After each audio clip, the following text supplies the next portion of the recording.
Are you the earning member of your family? Have you ever imagined what will happen to your dependents if you're not around to look after them?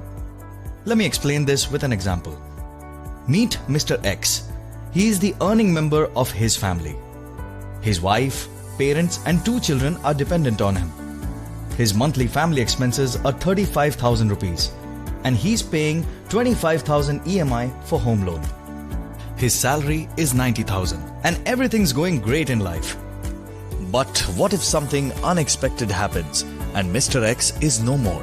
The family will require 60,000 rupees monthly to maintain the standard of living. Who will take up the financial burden for his family? Who will look after the standard of living, children's education and marriage and medical emergencies? How will the EMIs be paid in his absence? Term insurance is an answer to all of these questions.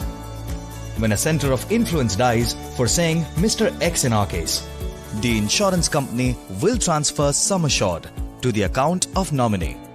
The future of his family will be financially secured for the rest of their life. Term insurance can be purchased by any earning member of the family. Ideally, one should buy the term plan with sum assured of 15 times of his or her annual income. To know about the suitable term plan, contact us now. Insurance is the subject matter of solicitation.